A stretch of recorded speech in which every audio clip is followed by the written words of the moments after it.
Hello, everybody. Welcome back to KPX. I'm Adam, and over there. And guys, this is Kazinu. Happy Friday, and today we bring you a revisiting of the album Massive Attack's Mezzanine.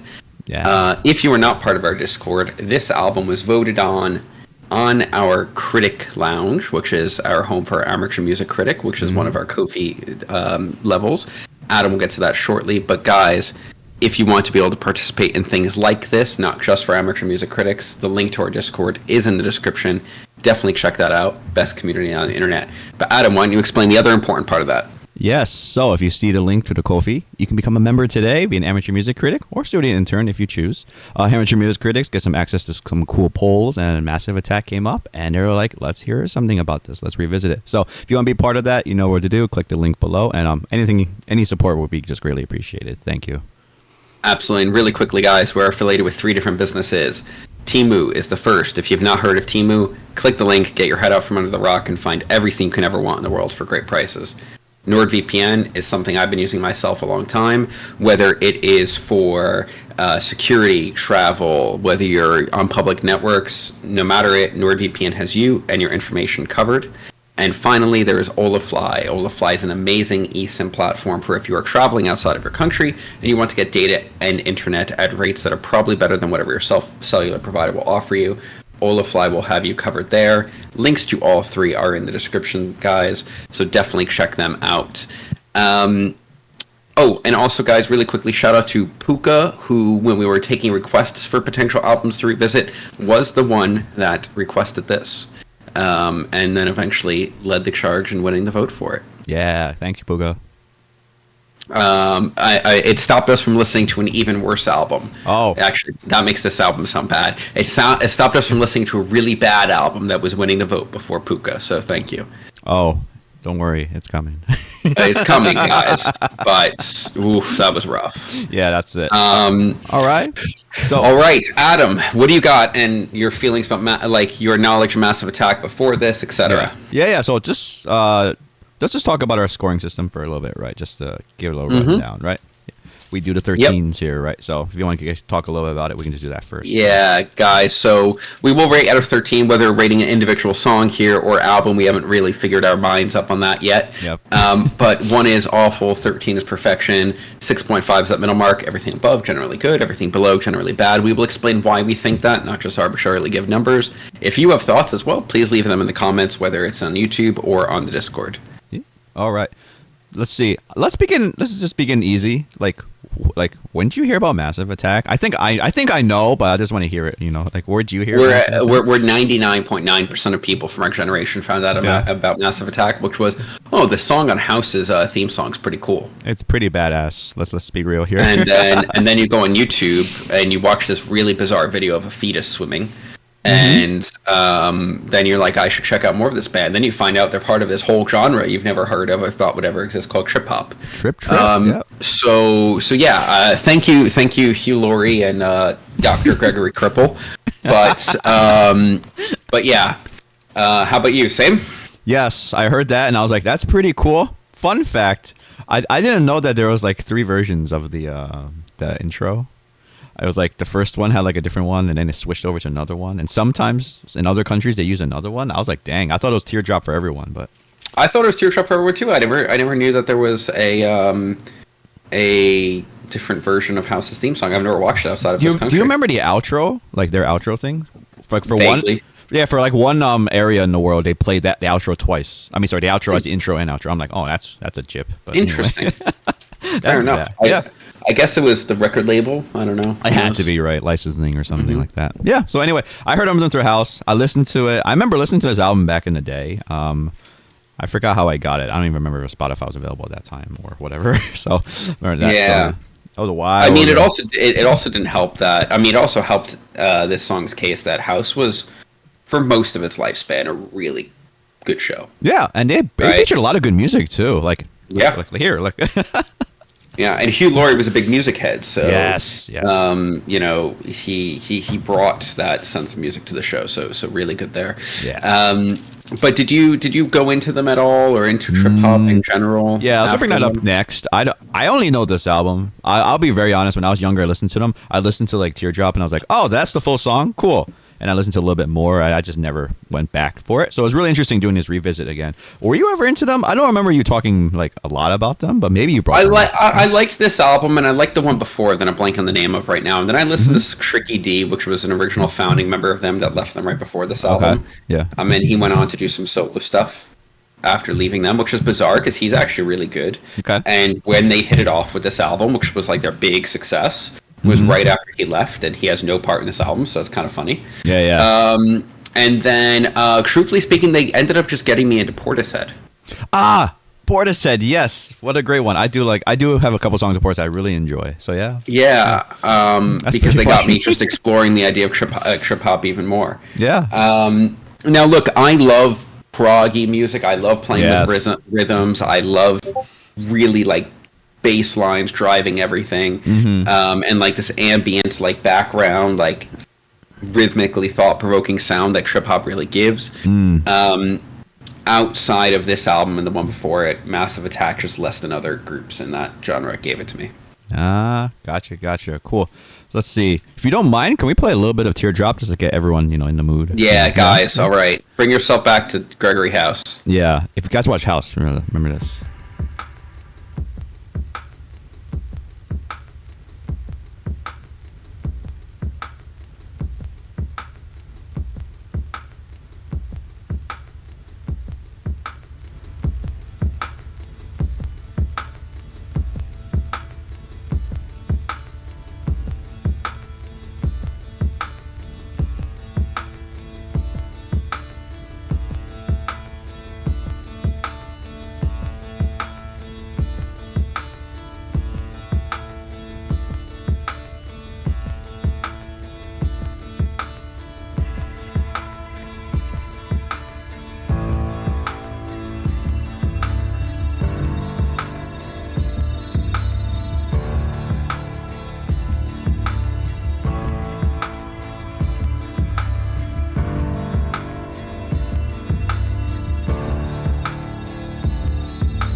All right, everyone. That's a little bit of a taste. Yeah. That basically was the theme song to House. I think they didn't even put the vocals in that. The theme vocals song. never made it to the actual. Yeah, it was just so I mean, I've heard before some people say that's one of the greatest musical intros ever. I'm like, I'm not going to argue. I'm not saying it's the greatest. Yeah, but it's a pretty good one. I will say so. We'll get to individual songs in a second. Yeah. But guys, if you don't know Massive Attack, you probably still know this song. Yeah, It's been in multiple TV shows. House was a huge TV show for over like close to a decade. Yeah. Right. You've heard it before. Now it's not the strongest track on this album, candidly. But I hate saying this because the vocals are so well done and they're so like haunting. But the song's best parts actually don't have them. In my opinion. Interesting. Like when the keys come in and like you that drama in the beginning where like that plucked string starts to come in more and more and more, and then you're waiting for something to happen and then the keys finally start coming in. Yeah. Like that is the song to me. And like but anyway, do we want to touch on anything else? Like do we want to go into feelings in the album first or just start picking apart some tracks here? Yeah, so let's talk about like one or like a track that we really enjoyed or something like that. So I feel like what you bring up before, like there's a lot of good tracks in the beginning. and this probably just goes into our feelings anyway about the album. So I think Yeah. I mean, Angel. I think a lot of people do know, right? That's a very popular song by them too, right? Yeah, I think so. Angel is a great album intro, by the way. Yeah, good. The soundscaping for the first like 30 seconds, a minute of an album really gets you in. Yeah. I mean, just listen to a little bit of this, like this is their bread and butter. That bass, their bass lines are just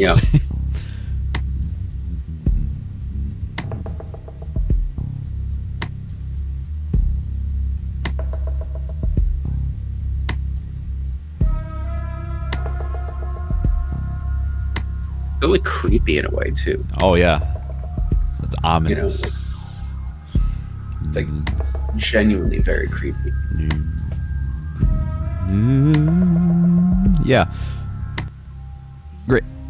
Anyway, listen to this.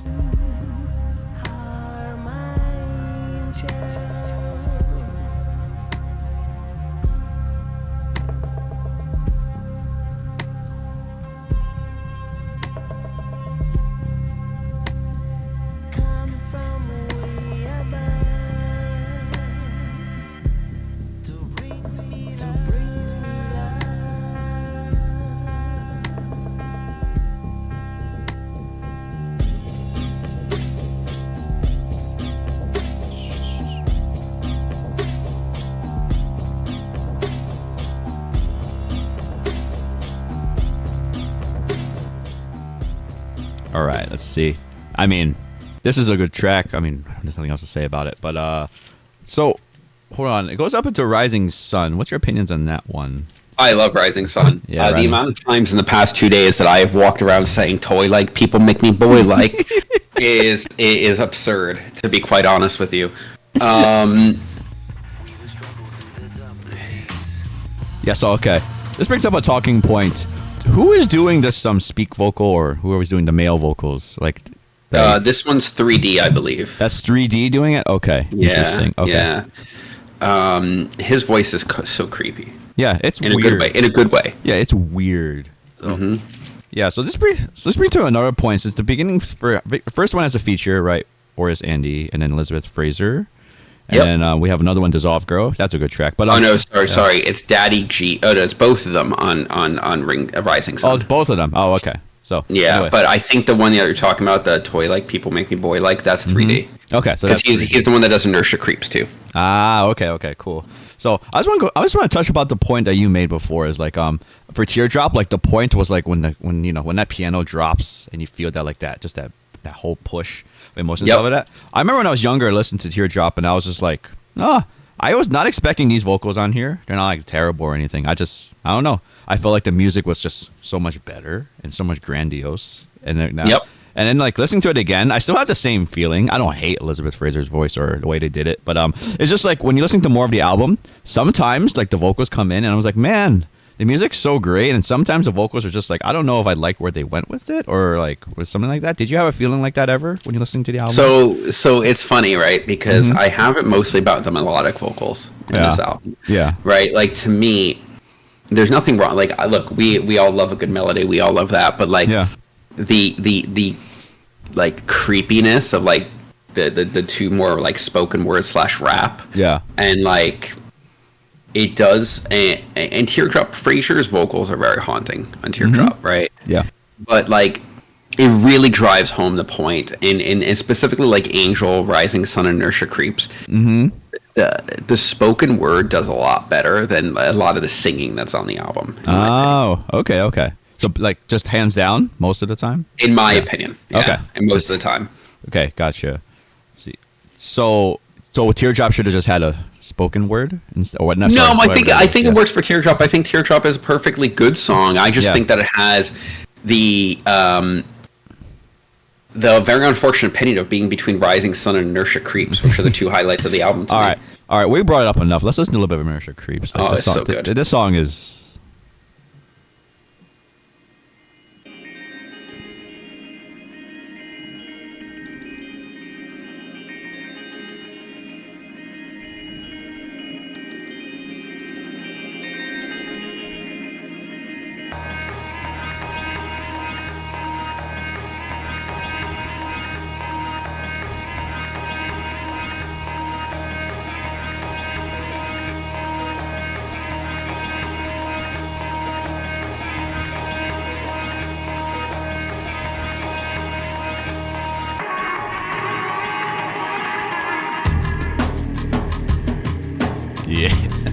Oh. All right.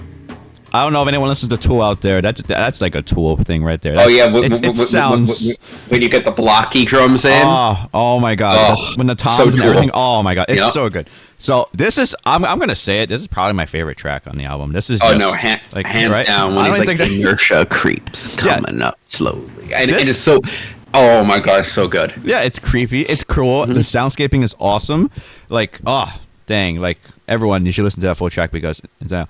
But yeah. So I don't know. Was there another track you wanted to highlight with? Well, like it could be highlighted. Or Yeah. So I think the last one, at least from a extremely positive standpoint, Dissolved Girl. I do like the lyrics, the vocals in the song. I don't dislike them, but whatever. But there's some really minor things here, like when that just like that really fuzzy guitar comes in the background of the refrain or right after it. I really like that part. Let's see if we can find it. Yeah. So Like just this bass line driving it, yeah, right, and then her voice, I enjoyed. I wrote that down. I enjoyed her voice. I still just didn't like the delivery as much as I liked a lot of the spoken word because I think it fits their creepy vibe. Yeah. But let's see it. Yeah, press a little farther up. Oh, the tone on this bass is so good. I mean, these guys, bass, man. Hands The down. bass and Like, drum line, oh my God. they have it down. Yeah, it's a science to them. They know it. Yep, it's gonna come. And you hear the guitars start to come in. Yeah. Her voice kind of reminds me of Lucia Cifarelli. Yeah? Yeah. A little bit, okay. yeah. Okay.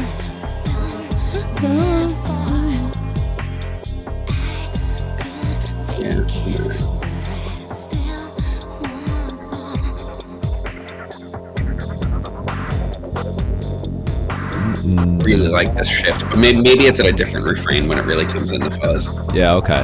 But Even when that fuzz yeah. comes in, guys, it's great. Like even listening to this again, it just reminds me of Portishead in all the great ways. Like Oh Portishead, yeah, yeah. Like I mean, trip hop as a genre just has rhythm down. yeah. You cannot 100%. partake in this genre unless you have rhythm down. Correct. Yes.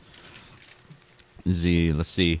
And then look. Mm-hmm. I think that's something that we both agree on, probably, Adam, that I want to say about this album. Yeah, and go you ahead. started Yeah. to say when we got into individual songs, right? Yeah. If we take tracks 1 through 6 and maybe remove Yep. Exchange, there's nothing really wrong with Exchange, by the Okay. way, but just remove Exchange, right? Yep. Let's take tracks 1 through 6 and say, okay, this is probably where the album should have ended. And that's not because there's anything wrong with the next 5 tracks. Mm-hmm. It's just because listening to it in a row, it's an hour and 3 minutes of a lot of drum and bass, right? And bread and butter.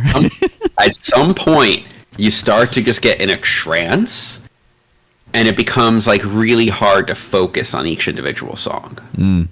Which could be part of the experience that some people 1,000%. 1,000%. And you know what? Maybe if I wasn't looking at it as a critic Yeah. and instead just enjoying it, I wouldn't have been worn out when we got to 7. Yeah.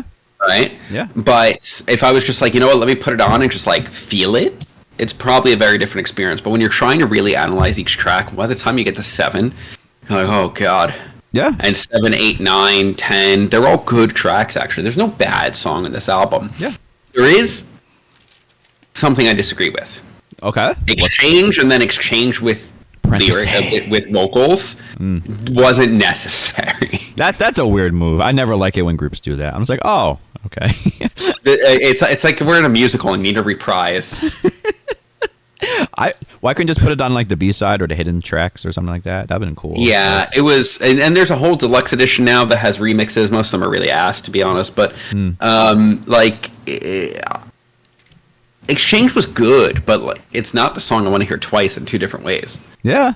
I would have just preferred it as an actual remix they did of it. Like they just did it. Yeah. That would be cool. Just for a remix at the end, maybe fine, whatever. Yeah. Like just or just have like an outro, maybe like that's half of Exchange, or put the one with lyrics in the middle and then end with the instrumental. Yeah. But like, I don't know, like just reprising it and adding vocals to it didn't really do it for me. Yeah, that's a fair point. And just to go on your point again, I think it would have been accepted a little better by us if it was just if the album wasn't already so long, right? Like, Yeah. Like, look at these track lengths. Like, man, I mean, that's nothing compared to things we've listened to before. I'm just saying though, it's not short by any means. Like, they are full fledged, like 6-minute songs, 6-minute songs. Oh no, Yeah. Adam and I will. We're talking about maybe actually listening to this album with you guys on this video here, and I literally said, Adam, the first song is 6.5 minutes long. Yeah. Our community will dox and kill us, and I will support it. Don't worry, everyone. We were, we thought about that. We're like, I don't think we're going to put anyone through that because, hey. Yeah, no. Look, to be fair, one day, guys, we'll probably only have 3 of you join us on this journey. But one day, I would love to do Lateralis by Tool. And you know what? Yes. If you listen to that whole album, I am here for it. Oh, yeah. But guys, there's not a song below 5 minutes, so you'll probably just tune out very quickly, and that's fine. But like this album, unlike something like Tool, for example, where they mix up heavier songs and softer songs and instrumentals and all this, to the intent of trip hop, starts to fade into itself at about track 6. Yes. And stops becoming individual tracks and starts becoming one long thing. Yeah. And when you're really trying to, like I said, maybe when you're listening to it for enjoyment, it's different. But when you're not, and you're just listening into it to be like, okay, let me think about discussing this, it becomes quite difficult. Yeah. I will also say one thing. Their tone is usually in the same realm.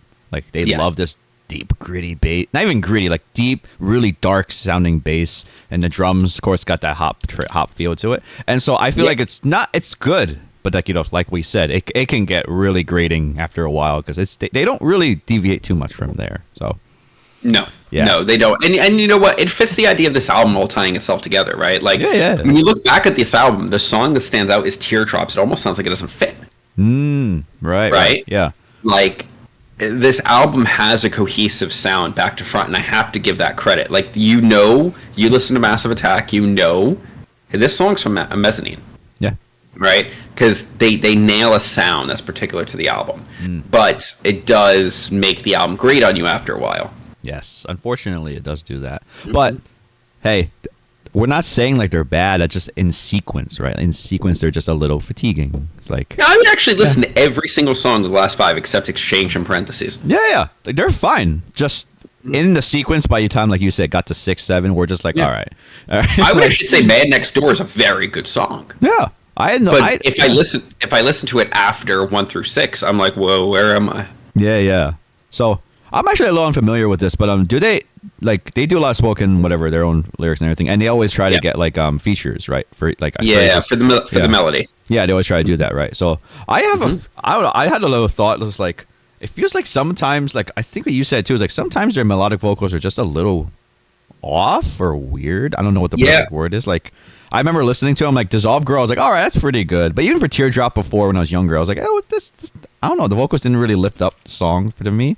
And like I remember, they don't either. There's an instrumental version out there, and I like it better. Oh, I would listen to that Heartbeat. Like I would just listen to the house intro. That's it. Like so, like that. And then especially with the drums, guys. It's not a secret. The drums are meant to sound like a heartbeat. Yeah. Dun, dun, dun. Right, and it's so good. That's so good. It's just great job picking that song. And I forgot the creator of House, but anyway, I just want to say like later on, like Fraser sings again and Oris Andy and stuff like that. And by that time, I know it's probably fatigued. But even then, I don't think the vocals melodies are that great.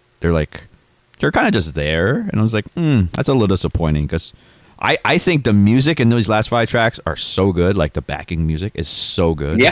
Like and even Exchange is good. Yeah, it's really good. Just when the vocals come in, I'm just like, man, did we need this? And like maybe he didn't have the vocals. Maybe the track would be like shorter. Like you just wanted to focus on the beat, but I don't know. Like it's kind of strange in that way. Yeah. So I did not know that though. That they did so much. What's that word? Spoken. I did not even know they did that. Like, that's a big thing. I mean, Daddy G, Tricky D, whatever, Tricky D, and 3D. They're both. Wow, that's a lot of D's. They're all 3 of them are really they're rappers too. Like in a different way, right? Like there's nobody's doing bars here, but that's their vocal style. Yeah. Okay. Yeah, I wasn't even aware too much of that. That's pretty cool. Was there any other track you wanted to like really bring up about like I think Black Milk. You like the outro? Yeah, Black Milk was an interesting one. I like. It's a 1 out of 10. It's a 6-minute full song, and like the outro is, Actually, I think Mezzanine and Black Milk both have really nice outros. But I was just about to say that Mezzanine. I remember writing it down too. Like I really like the beat. I wasn't the biggest fan of the vocals here for Mezzanine, but like once again, I saying the music is so good. I was like, all right, whatever. Yeah. Like, but yeah, Black Milk has a really good outro. What's the other one? Oh, I wanted to mention Group 4 very briefly. Yeah, do it. Group 4, great track by the way. Great track. And maybe let's take Elizabeth off. Yeah, let's. I really think that the vocals didn't do much, but I really liked how they did a guitar build up at the end, and it wasn't the best guitar build up ever, but it was just like a really nice, like, oh, all right, it's evolving into, and then we just go da da da da. Yeah, it probably starts at about 7 if you want to press play. Yeah. Let's see where it starts. Maybe 7:30. Yeah. So the track's like something like this with not something like this, but something's like this, and then.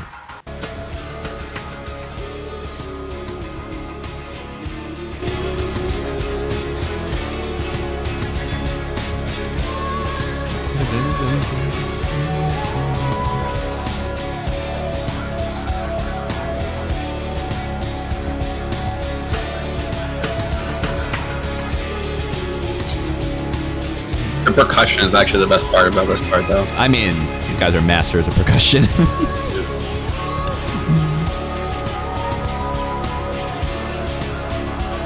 Yeah, then it gets darker and darker. It gets darker, right? Yeah. Mm-hmm. Yeah, I if you want to put ahead like 20 seconds really quickly, just.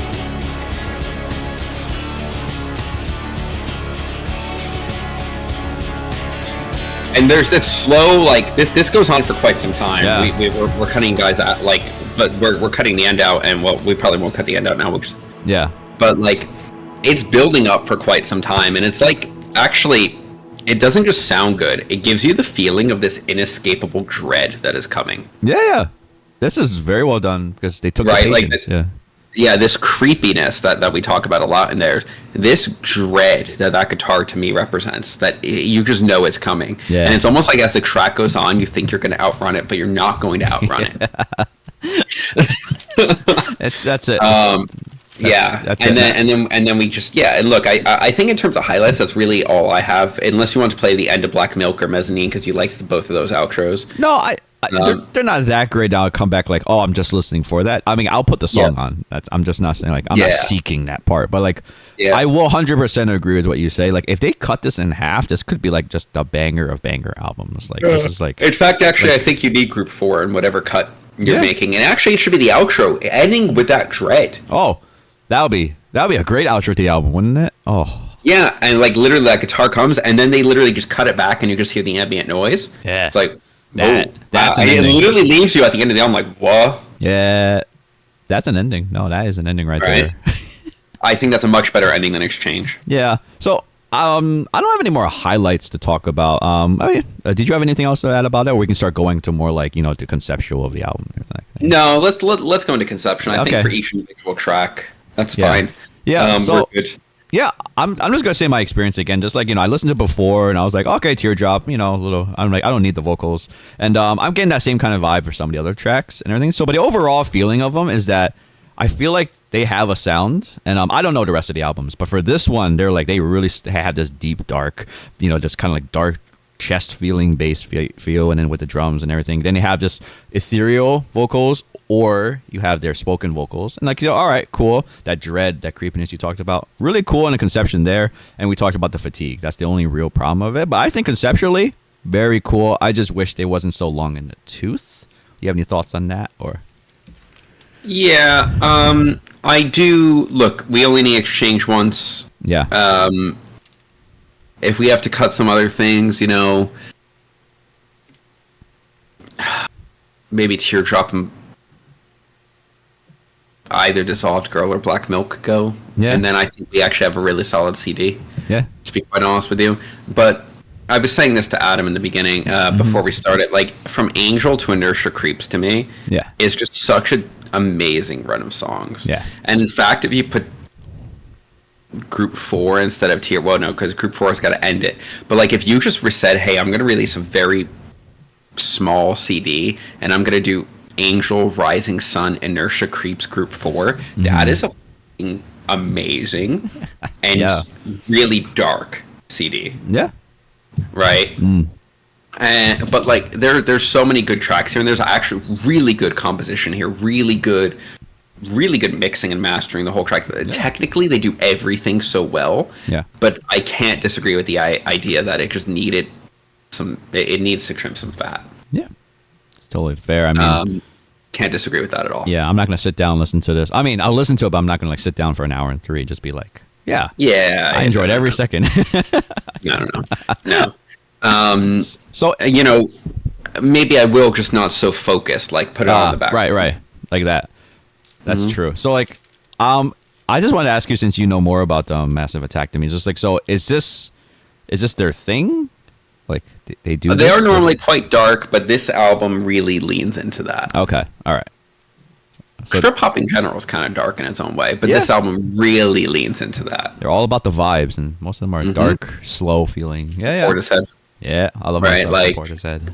You know, but then you have like more modern groups that like, you know, are trip hop light, right, or post trip hop, right? Like Phantogram is very heavily inspired by trip hop. Yeah. So and they are dark, but in a very poppy way. Yeah. So- that's right. Yeah. Massive Attack stays this dark quite frequently. They were a little more rappy when they had Tricky D, Okay. Gotcha. and a little less ambient, if that makes sense. Okay. Yeah.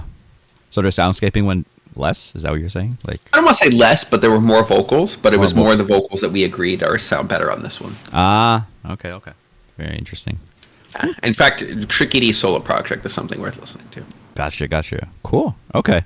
See. All right. Do you have anything about, like, conceptual wise? Do you have anything else to say to them? Like, if Massive Attack was watching this, and like, you know, or like, any fans out there? No, not really, to be quite honest Yeah. with Like, you. like I think we pretty much said it. Like, hey, good work. Just, you know, tone it back, hold it back a little. Yeah, absolutely. And by the way, guys, I'm so sorry. I keep adding Tricky D because of 3D. It's just tricky. I don't know why I keep saying Okay.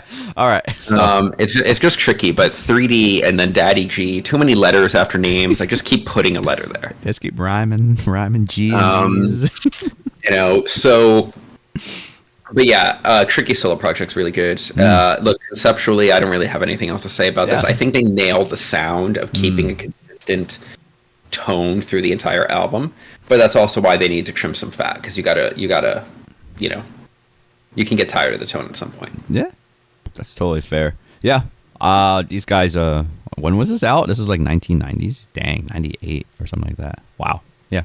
Yep. What ahead of their time. I don't know if we like saying that phrase, but I mean, there are a few albums in the 90s that you're like, how the hell was this made back then? And this is one of them. yeah, it's probably Right? Like this, Lateralis, the Downward Spiral, like albums that you're like, how was this engineered in the 90s? yeah. And you're like, wow, dang. Yeah.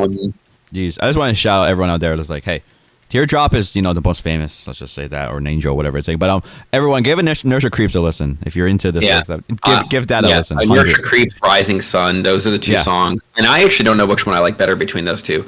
But Inertia Creeps, Rising Sun, Angel, even Group 4. Like, guys, there's a lot of good tracks in here. Teardrop isn't the best. It's just the most popular. Yeah.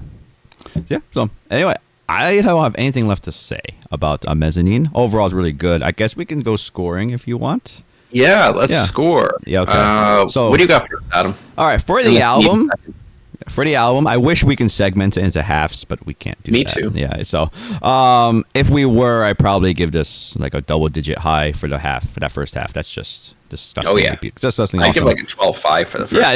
Yeah, it's so good that first half. I can't even argue. But we're here with the whole album, and this out of the 11 tracks, I'm gonna give this like a 9.5 begrudgingly. Just like the fatigue does settle in too much, and I'm just like, I wish they changed up the tone a little bit for some things. So yeah, fair enough. I am gonna give this.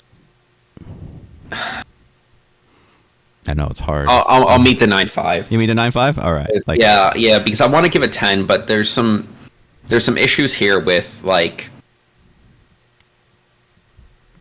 Exchange ending the album when Group 4 is a better outro. Yeah.